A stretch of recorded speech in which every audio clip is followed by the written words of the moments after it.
Sam's Garage, presented by Hemsaw.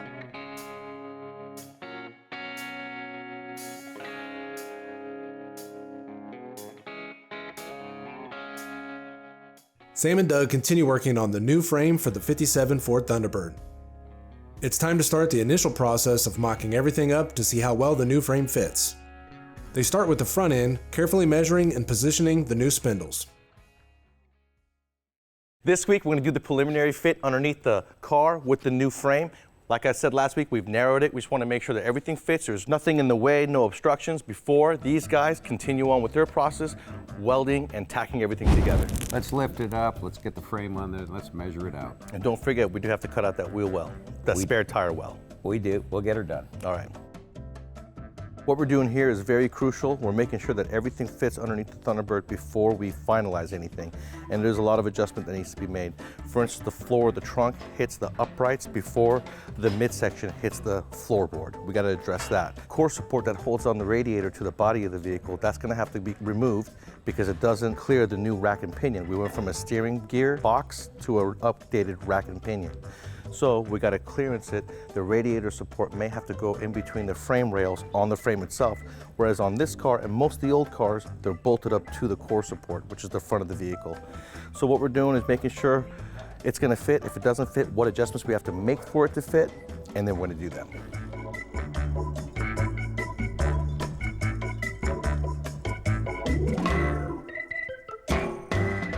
All right, so what we're going to be doing is mocking up the passenger side front suspension. And I know this takes a lot of time. I know you guys have probably seen others do it in a single hour, but it doesn't take that long. It takes usually days and sometimes weeks to get this right.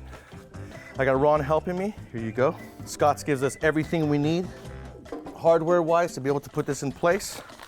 All the arms are raw, so when we're all done, we're gonna powder coat or paint everything. Cool thing is that with this kit, there is a lot of adjustability for alignment. You can move these guys back and forth. They provided us with lots of shims to be able to move the caster back and forth. We got these adjustable pieces at the end that goes on to the upper control arm, basically moves like this. So there's infinite adjustability as far as dialing in your alignment goes. Very nice by Scott's Hot Rods.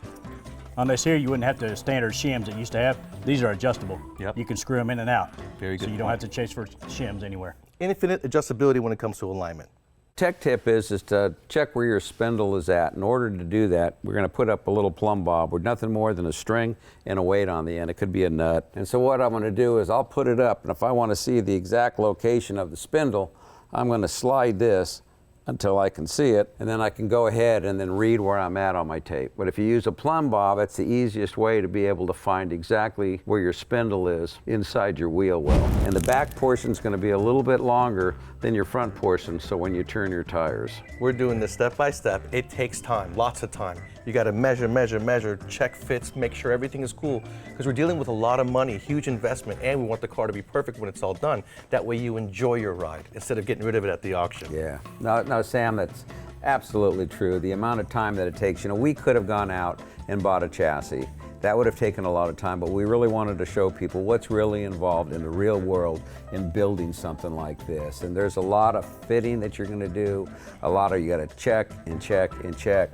Put the body on, look at it, double check, and you're going to make some changes. Some of the things that you're going to see is not exactly the way you thought it was going to go, but that's normal. And always remember, if you think it's going to take an hour, it's going to take 2 or 3. If you guys notice, my washers are not in the places they need to be, so we're just mocking things up. We'll put the washers correctly in the places they need to be when we finalize the front end along with the rear end. But now the front end is done, it's mocked up. We're going to go on to the rear end and mock it up. Sounds like a plan.